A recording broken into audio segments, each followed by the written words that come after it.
자, 이번 강의는 180페이지입니다. 180페이지 하단에 보시면 4.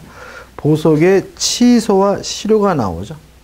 1번 보석의 취소입니다. 왜 하는지 아시겠죠? 가장 대표적인 것이지. 피고인이 뭐죠? 도망을 했어요. 그죠?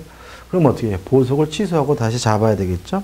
또 2번, 또 재증을 도망할 염려가 있거나 또는 재증을 인멸할 염려가 있다고 믿기에 충분한 이유가 있다면 이때도 어떻게 해요? 보석을 취소하고요.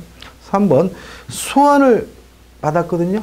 언제까지 와라. 근데 어떻게 해요? 이유 없이 출석하지 않을 때도 보석을 취소하게 되고요. 그래서 4번은 피해자에 대한 보복이죠. 보석해줬던 이 자식이 피해자한테 가서 또는 피해자나 또는 가족에게 위해를 가하거나 가할 염려가 있다면 보석을 뭐 할 수 있어요? 취소할 수 있고. 그 다음에 5번 해가지고 주고에 제한 기타 법원에 정한 조건을 위반한 때죠. 다시 말하면 집에서만 머물러라 그랬더니 뭐 돌아다니고 뭐 이러면 보석을 뭐 할 수 있습니까? 취소할 수가 있습니다. 자, 그러면 보석을 취소하면 어떻게 되느냐? 우측에 맨 위에 보시면 피고인을 재구금하게 됩니다. 여기서 유의하실 것은 재구금하기 위해서 꼭 영장을 다시 발부받아야 되는 것은 아님을 주의하시기 바랍니다. 따라서 시험 문제에서 보석이 취소된 경우에 구속하기 위해선 영장의 재발부가 필요하다. 그럼 뭐가 돼요? X가 되는 거죠. 그 다음에 이제 보석 취소 할지 안 할지는 법원의 뭐죠? 재량인 거죠.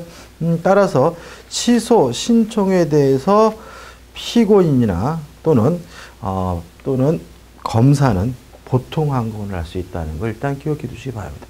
그 다음에 2번 보석의 실효입니다. 자, 일단 풀어줬어요. 그랬더니 만약에 구속영장이 실효가 되면 이제 당연히 뭐죠? 석방돼야 되니까 보석이 뭐죠? 실효되겠죠. 또 면소 판결 등이 뭐죠? 선고가 돼도 보석이 뭐죠? 취소가 되겠죠. 이런 경우에는 왜 그런 거예요? 더 이상 구속할 이유가 없으니까요. 그것뿐만 아니라 자유형, 예를 들어서 징역형이나 금고형이나 또 사형이 확정된 경우에도 결국 이 사람이 이제 뭐가 되는 거죠? 형을 집행해야 되는 사람이니까 구속영장도 실효가 되고 보석도 뭐죠? 효력을 잃게 됨을 주의하시기 바랍니다. 다시 말하면 석방해야 될 때, 풀어줘야 될 때만 보석의 실효되는 것이 아니라 그 사람의 자유형이나 사형 또는 사형 등이 확정된 경우에도 보석 결정이 실효된다는 거 주의하시기 바랍니다.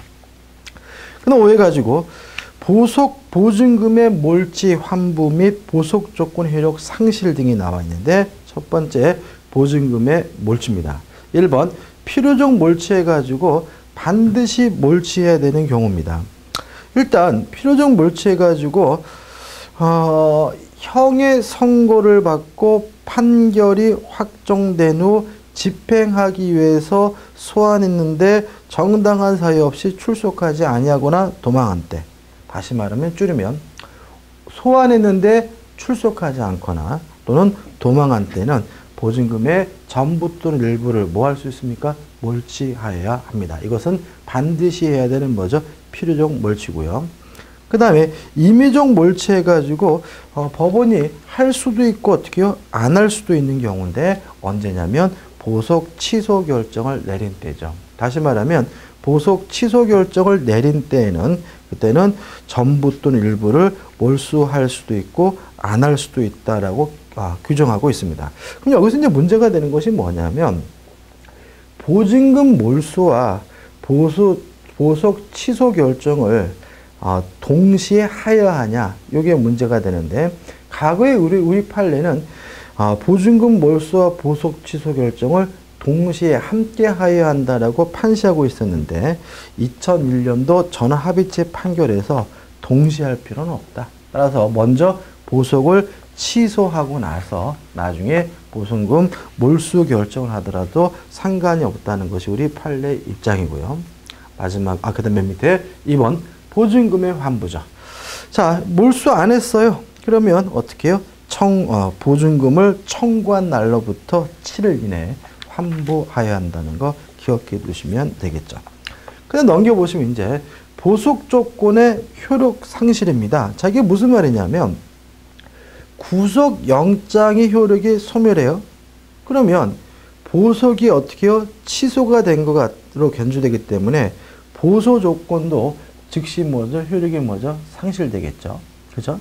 근데 다만 해가지고 98조의 제8호의 조건은 예외로 한다고 나와 있어요. 요 98조의 8호가 뭐냐면 보증금의 납부입니다. 그럼 이렇게 되는 거죠. 일단 보증금이 만약에 이 단서가 없다면 구속영장의 효력이 소멸되면 당연히 보증금도 어떻게 해요? 돌려줘야 된다. 이렇게 되는 거잖아요. 그죠? 근데 단서 때문에 요 보증금은 당연히 돌려주는 것은 아니고 몰취할 수도 있고 돌려줄 수도 있고 어떻게 해요? 따라서 어떻게 해요? 결정이 된다. 이렇게 되는 거죠. 말이 좀 이상한 거예요? 좀 해설이 나와 있는데 다시 한번요. 구속영장의 효력이 소멸하면 보석이 뭐가 돼요? 취소가 되고 그러면 보석 조건도 효력이 상실합니다. 그러면 당연히 받아두었던 이 보증금을 돌려줘야 되느냐 이 문제에 대해서 98조의 8호의 조건은 예외로 한다라고 규정을 두고 있기 때문에 그때는 법원이 보증금을 당연히 돌려줘야 되는 것이 아니라 뭐 할 수 있다고요? 몰취할 수도 있도록 하고 있다는 거 주의하시기 바랍니다. 그 다음에 3. 구속의 집행정지입니다. 최근에 여러분들이 언론에 집행정지 뭘 보셨냐면 이맹희 씨 있죠? 그죠? CJ그룹의 명예회장인가요?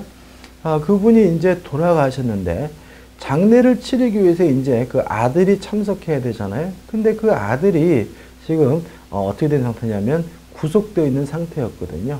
그래서 그 아들의 참석을 위해서 구속의 집행을 정지할 예정이다. 이런 게 뉴스에 보도가 된 적이 있었습니다.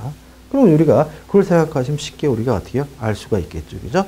자, 의에 보시면 자, 상당한 이유가 있는 때에는 상당한 이유는 봐야 될 거고 법원이 결정으로 피고인의 주거 등으로 제한해서 구속의 집행을 뭐 할 수 있어요? 정지할 수가 있는데 실무상 통상 관홍상제가 뭡니까? 뭐 자식이 아들 딸이 결혼한다 또는 뭐죠? 아버지가 어떻게 해요? 돌아가셨다 또 이런 아니면 또 수용자가 열심히 공부해 가지고 대학 입시를 본다 이런 특별한 사정이 있는 경우에 한해서 뭐가 되고 있어요? 구속 집행정지 제도가 운영되고 있다는 거 기억해 두시기 바랍니다. 절차입니다. 1. 법원이 결정합니다. 다만 검사의 의견을 물어야 합니다. 순서가 검사가 청구하는 것이 아니라 법원이 구속 집행정지를 결정하되 검사의 의견을 물어야 되고요. 다만 급속을 요한다면 그때는 검사 의견 물을 필요가 없음을 주의하시기 바랍니다. 2번 한번 읽어보시고요. 효과. 집행이 정지됩니다. 다시 말하면 장례라 그러면 3일장, 이 3일 동안 구속 집행이 멈추는 것이지 구속 영장 효력이 없어지는 것은 아니기 때문에 계속 구속 영장 효력은 유지되고 있음을 주의하시기 바라고 2번 해가지고 보증금 등을 내야 되는 것은 아니라는 점에서 보석과는 차이점이 있다는 거 기억해 두시면 되겠죠. 그다음 우측에 4번 집행정지 취소.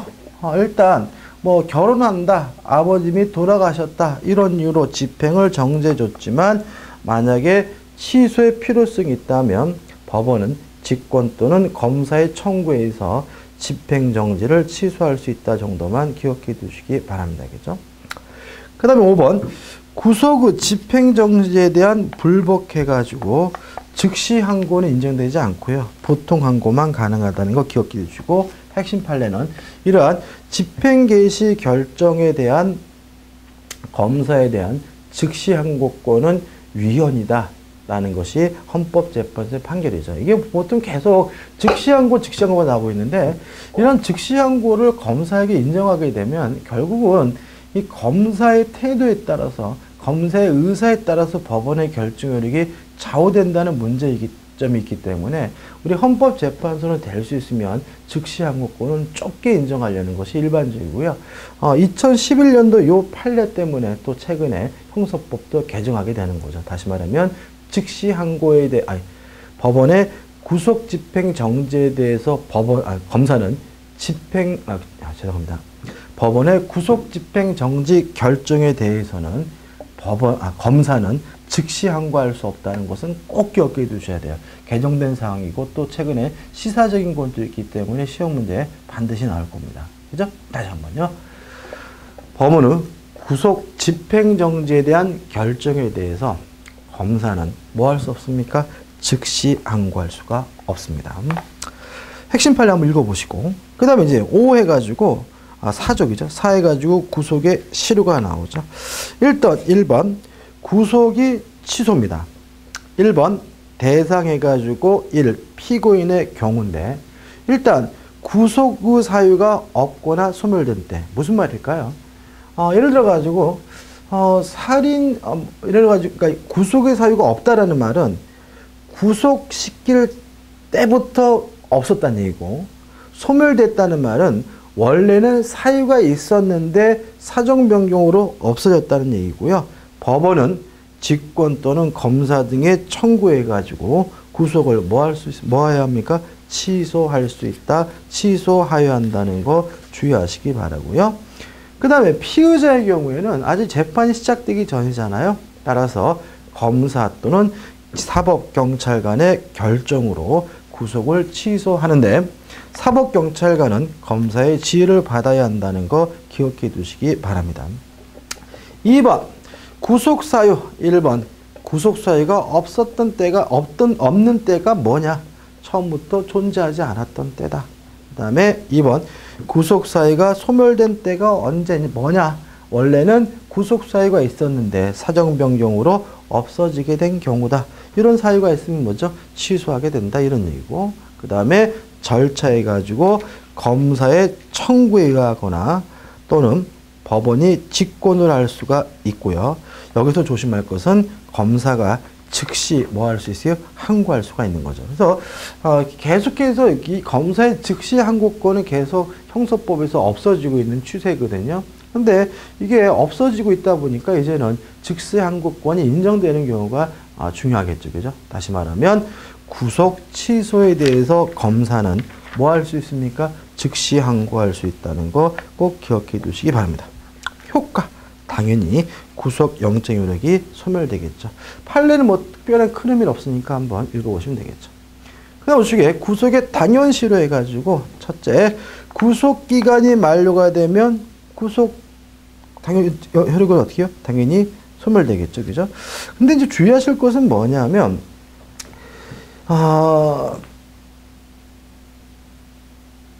이렇게 되죠. 형사소송법이 구속기간을 제한하고 있는 취지에 비추어 구속기간이 만료되면 구속영장 효력이 당연히 상실된다. 따라서 뭘 해줘야 돼요? 석방을 해줘야 되는 거죠. 그러나 판례는 구속기간이 만료되더라도 구속영장 효력이 당연히 상실되는 것은 아니라고 본다 해서 판례가 나왔는데 1964년도 판례, 옛날 판례죠. 그죠? 그럼 최근에 이런 판례가 없느냐? 판례가 없다는 거죠. 왜냐하면 판례라는 것은 분쟁이 있으면 나오는 거잖아요. 그럼 이런 거죠. 구속기간이 만료가 되면 당연히 우리 수사기관은 당연히 뭐예요? 석방을 하고 있으니까 굳이 뭐 하는 경우가 없어요? 재판하는 경우가 없다는 것이지 이 판례가 계속 유지된다는 뜻은 아니에요. 그래서 이 부분은 당연히 구속기간이 만료가 되면 영장 효력은 당연히 뭐죠? 상실되고 따라서 원칙적으로 뭘 해야 돼요? 석방을 해야 된다는 거 기억해 두시기 바랍니다. 그 다음에 2번 구속영장의 실효. 무죄 판결 받았어요. 그죠? 무죄 판결이 확정이 됐어요. 그러면 구속할 이유가 없잖아요. 그죠? 면소, 형의 면제, 선고에 이런 것들 다 어떻게 해요? 마찬가지입니다. 다시 말하면 구속할 필요가 없는 형이 확정된 때에는 구속영장 효력을 뭐죠? 상실하게 되고요. 3번 사형, 자유형의 확정의 경우에도 구속영장 효력이 상실됩니다. 왜냐하면 이거는 풀어주겠다는 말이 아니라 뭐 하면 되는 거예요? 형의 집행을 하면 되는 거죠. 다시 말하면 이제는 구속영장 효과에 따라서 그 사람을 구금해 두는 것이 아니라 이제는 뭐예요? 형의 집행으로서 구금하기 때문에 구속영장 효력이 상실된다는 거 주의하시기 바랍니다. 자, 이제 제4절 압수수색 검증입니다. 자, 지금 우리는 지금까지 체포와 구속해가지고 대인적 강제 처분을 받단 말이죠. 이제는 물건에 대한 대물적 강제 처분을 볼 거고요. 의의 한번 읽어보시고 넘겨보시면 강제 처분의 요건이 나옵니다. 1번 범죄의 혐의. 다시 말하면 압수, 수색, 검증을 하려면 범죄 혐의가 어떻게 해요? 있어야 되고요. 자, 여기서 이제 범죄 혐의 정도는 체포와 구속영장과 좀 어떻게 해요? 다릅니다. 그래서 수사를 개시할 정도의 범죄 혐의, 즉 첫체 혐의 또는 단순한 범죄 혐의만으로 족합니다. 자, 이런 얘기죠. 어떤 개인, 사람을 체포하고 구속하려면 단순한 주관적인 혐의점 정도만으로는 부족한 거죠. 객관적이고 또 무죄 추정의 원칙을 깨트릴 만한 정도의 혐의여야 체포할 수 있고 구속할 수 있는 거지만 압수하거나 수색하거나 검증하는 것은 그 정도에 이를 필요는 없다는 거죠. 최소한 단순한 범죄 혐의로도 어떻게 해요? 족하다는 거 주의하시기 바라고. 그다음에 2번 강제 처분이 필요해야 됩니다. 다시 말하면 변제 혐의가 인정된다 하더라도 필요하지 않다면 그때는 압수수색 검증할 수는 없겠죠. 뭐 예를 들어 가지고 어떤 사람이 범죄를 저질렀어요. 근데 그 사람의 범죄 혐의를 입증하기 위해서 수사를 위해서 필요하다면 그 사람의 물건을 압수할 수 있겠지만 그 사람이 가지고 있는 스마트폰이 너무나 마음에 들어요. 그래서 그 스마트폰을 압수한다. 그런 것은 필요성에서 제외되기 때문에 인정될 수가 없다는 거죠. 3번 영장주의가 원칙입니다. 따라서 압수수색 검증하기 위해서는 법원이 영장을 발부받아야 할 수 있다는 거 기억해 두시기 바라고요. 2번 해가지고 다만 예외적으로 긴급성, 그죠? 다시 말하면 영장을 미리 발부받을 수 없는 긴급한 경우에는 영장이 없이도 압수수색 검증이 허용된다는 거 주의하시기 바랍니다. 어려운 건 아니죠, 그죠? 그래서 압수하거나 수색하거나 검증하려면 원칙적으로 영장이 필요하지만 긴급한 경우에는 영장 없이도 예외적으로 압수수색 검증할 수 있다는 거 기억해 두시면 되겠죠. 자, 판례입니다. 판례. 자, 일단 첫 번째 판례는 압수수색하기 위해서는 뭐가 해야 하는 거죠? 범죄 수사에 필요해야 돼요. 그죠? 그러면 범죄 수사에 필요한 때란 무엇을 말하는 거냐? 두 번째 줄부터 보시면 단시 수사를 위해 필요한 뿐만 아니라 강제 처분의 압수를 행하지 않으면 수사의 목적을 달성할 수 없는 경우를 말합니다. 다시 말하면 수사에 필요할 뿐만 아니라 요 압수를 하지 않으면 수사의 목적을 달성할 수가 없다. 다시 말하면 목적을 달성하기 위해서 필수적인 경우에만 압수가 가능하다는 거죠. 그 다음에 계속 보시면 어쩌고저쩌고 나오고 불이익, 이게 압수를 하게 되면 재산권을 뺏기니까 그 피의자의 불이익 정도도 종합적으로 판단해야 된다는 거죠. 근데 이 사건은 뭐냐면 이 사람들이요 폐수를 무단으로 방류했어요. 범죄를 저질렀죠. 그랬더니 건물 자체를 압수를 해버렸어요. 또 기계류 일체 뿐만 아니라 폐수 운반 차량 7대를 다 압수를 해버렸어요. 그러면 이건 뭐예요? 아예 사업을 영위하지 말라는 것입니까? 피의자의 불이익이 극심한 것이죠.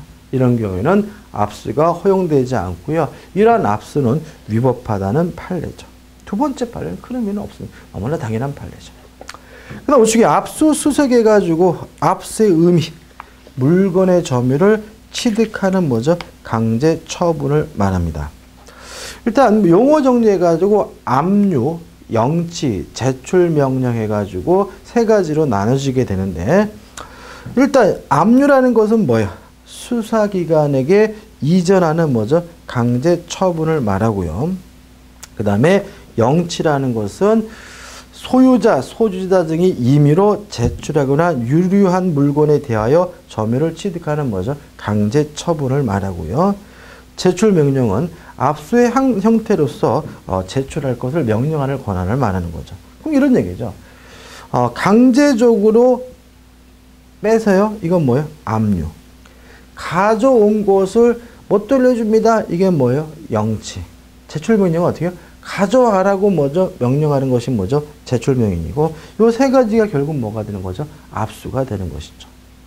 2번 수색의 의미인데 신체 또는 기타 장소에 대해 행하는 뭐죠? 강제 처분을 말하고요. 보통 실무적으로는 압수영장, 수색영장 이렇게 따로 발급하는 것이 아니라 함께 단일영장으로 발부되고 있다는 것도 기억해 두시기 바랍니다. 2번 압수수색의 목적물 해가지고 1번 원칙 해가지고 이렇게 나왔죠. 법원은 필요한 때에는 피고 사건과 관계가 있다고 인정할 수 있는 것에 한정하여 증거물 또는 몰수할 것으로 사료하는 물건을 압수할 수 있다. 단 법률에 다른 규정이 있는 때에는 예외로 한다. 그 나와 있어요. 그죠? 따라서 이 압수의 대상이 되는 것은 사건과 관계가 있다고 인정되는 물건에 한정되는 거죠. 다시 말하면 사건과 관계가 있다고 인정되는 물건에 한정하여 증거물 또는 몰수할 것으로 사료되는 물건에 한하여 압수할 수 있다는 것이 원칙임을 주의하시기 바라고, 하단에 보시면 사람은 압수할 수 없겠죠. 그죠? 그렇지만 시체나 분리된 사람의 신체는 법적으로 물건이기 때문에 압수의 대상이 될 수 있음을 주의하시기 바랍니다. 그 다음에 넘겨보시면 이제 최근에 가장 문제가 되고 있는 것은 정보 저장 매체 등의 압수죠. 우측에 이제 판례도 그런 내용인데, 일단 정보 저장 매체를 압수하는 거 물론 뭐죠? 가능하겠죠. 그래서 가능한데 어떻게 하면 되느냐? 컴퓨터용 디스크나 그 다음에 출력하거나 복제하여 제출받으면 됩니다. 그죠? 그죠? 다시 말하면 이런 얘기죠. 컴퓨터에 있는 내용을 압수하고 싶어요. 그럼 어떻게 해요? 그 내용을 어떻게 해요? 복사해서 제출받는 게 뭐죠? 원칙인 거죠. 근데 문제는 최근에는 이런 하드디스크에 있는 그 내용들을 뭐죠? 삭제하거나 또는 파괴하는 일들이 있기 때문에 그때는 담아내가지고 저장 정보 매체 자체를 뭐 할 수 있습니까? 압수할 수 있다라고 규정하고 있는 거죠. 그래서 원칙적으로 출력하거나 복사해서 제출받게 되고요. 다만 예외적으로 정보 저장 매체, 하드디스크 자체 등을 압수할 수도 있음을 주의하시기 바랍니다. 그 다음에 압수에 제한해가지고 우체물에 대한 제한, 군사상의 비밀, 공무상의 비밀, 업무상의 비밀 등이 있고요. 통신상의 비밀에 대해서는 형사소송법에는 명문의 근거가 없다는 것도 좀 주의하시기 바랍니다. 1번 우체물에 대한 제한해가지고 1번, 2번 나와 있죠. 한번 읽어보시면 될 것 같아요. 그죠? 당연한 얘기가 나와 있습니다. 그죠? 그 다음에 2번 군사상의 제한, 3번 공무상의 제한, 업무상의 비밀 해가지고 나와 있는데 특별히 뭐 어렵거나 그런 건 없습니다. 상식적으로 이해되는 부분이죠. 자, 어떻게 보시면 판례입니다. 자, 방금 본 것처럼 정보 저장 매체를 압수하려면 출력하거나 복사해야 되는 거죠. 예외적으로, 이게 원칙인 것이고, 예외적으로, 정보 저장 매체 자체를 압수할 수가 있는 거예요. 그래서 핵심 판례에서 첫 번째 판례는 뭐냐면, 저장 매체 자체를 수사기관이 압수하기 위한 그 요건, 적법한 요건 등을 어떻게 규정하고 있습니다. 판례가 좀 길긴 한데 한번 좀 쭉 읽어보시 바라고. 이것도 뭐, 이런 내용이구나 라고 감 정도만 잡으면 돼요. 그죠? 그 다음에 두 번째 판례는 어떤 문제냐면, 자, 지금 수사기관이 전국 교직원 노동자, 정규조죠? 본부 사무실에 이제 압수수색영장을 집행하면서, 저장 매체에 있는 정보 파일을 어떻게 해요? 다 다 복사했어요. 그죠? 그냥 뭐 지정된 것도 아니고 다 복사해가지고 가져왔단 말이죠. 이것이 위법한가 아니냐, 요 문제에 대해서 우리 판례는 위법하지 않다. 그 정도는 뭐죠? 가능하다. 그래가지고 옛날에 정교조 가입하신 분들의 명단이 막 공개되고 해서 한참 사회적으로 문제가 됐는데, 이러한 압수수색 활동은 위법한 것이 아니라 뭐죠? 적법하다는 것이 우리 판례 입장이라는 거 기억해 두시면 되겠죠. 그 다음 넘겨보시면 이제 수색의 목적물이 나오죠. 1. 사람의 신체나 물건 또는 주거 기타의 장소입니다. 그 다음에 2.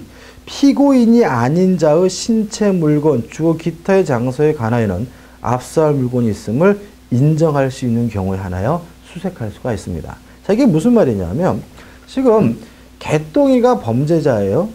개똥이가 뭐죠? 피고인이에요. 그러면 개똥이의 신체나 개똥이의 물건, 뭐 자동차 같은 거 또는 주거, 기타 장소를 당연히 수색할 수가 있는 거죠. 근데 개똥이가 아닌 말똥이 것을 수색하려고 한다. 그때는 아무 때나 인정되는 것이 아니라 압수할 물건이 있음을 인정할 수 있는 경우에 하나여 수색할 수 있다는 거 주의하시기 바랍니다. 그 다음에 이제 압수수색의 절차가 나옵니다. 1번, 압수수색 영장의 청구 및 발부. 이제 뭐, 이거는 뭐 껌씹기죠. 1번, 수사기관이 압수수색 해가지고 1번, 검사가 청구하고 지방보훈판사가 영장을 발부합니다. 2번 해가지고 압수수색 영장에 기재될 내용이 나오는데 한번 읽어보시기 바라고요. 3번도 마찬가지죠. 2번, 법원의 압수수색입니다. 법원도 압수수색할 수가 있어요. 근데 두 가지인데, 법원 내에서, 다시 말하면 공판정 내에서 압수수색하고자 할 때는 영장이 필요 없습니다. 다만 공판정 외에서 압수수색을 하고자 할 때는 뭐가 필요한 거죠? 영장이 필요함을 주의하시기 바랍니다. 이해되시나요? 그죠? 다시 말하면 판사가 지금 이제 재판하다 보니까 지금 이 피고인이 입고 있는 옷이 범죄의 결정한 증거로서 작용하는 것 같아요. 그래서 저 옷을 압수해라. 법정 안에서 압수할 때는 뭐가 필요 없어요? 영장이 필요 없는 거고. 근데 재판하는 과정에 그 사람이 집에 두고 온 운동법의 결정부적인 증거가 될 것 같아요. 그래서 그 사람의 집에 있는 운동법을 압수해라 라고 할 때는 뭐가 필요한 거죠? 영장이 필요하다는 의미니까 주의하시기 바랍니다. 핵심 판례입니다. 자, 첫 번째 판례는 두 번 압수수색할 수 있느냐 문제예요. 일단 두 번 압수수색할 수는 없는 겁니다. 그죠? 다시 말하면 한 번 압수수색 영장을 발부받아서 수색을 했어요. 수색을 하고 나서 해보니까 별거 없어요. 그죠? 헛땅을 쳤단 말이죠.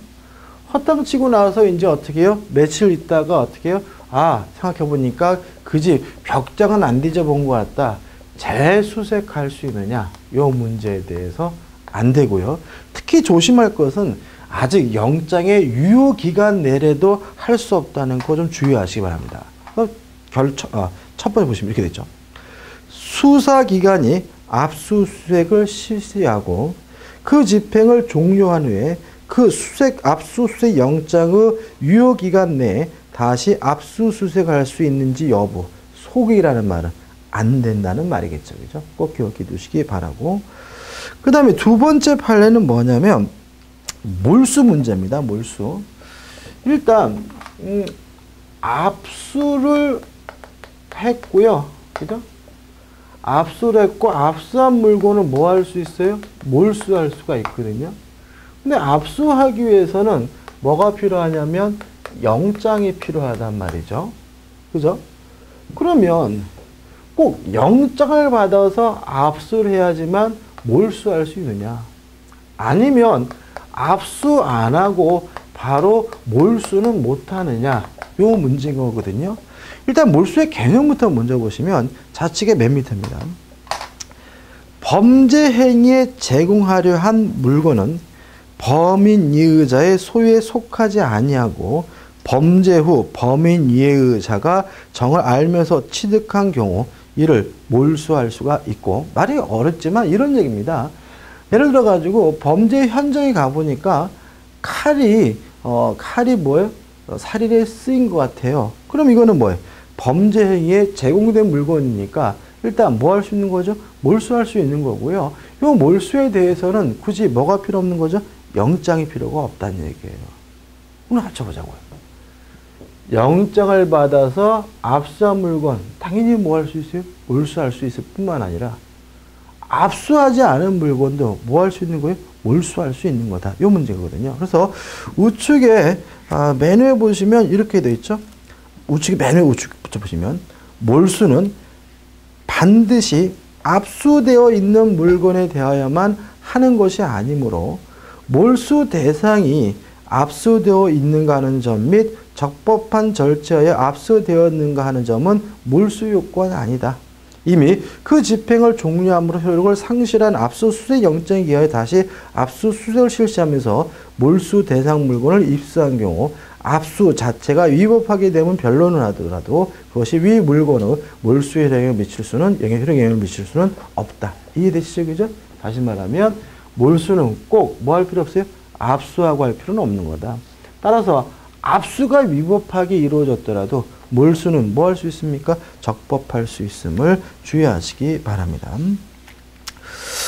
그 다음에 이제 두 번째 판례 가지고 압수수색 영장의 압수 대상물을 어떻게 지정해야 되거든요. 근데 영장이 뭐라고 해야 되냐면 압수 장소에 보관 중인 물건 이렇게 이제 기재를 해버렸단 말이죠.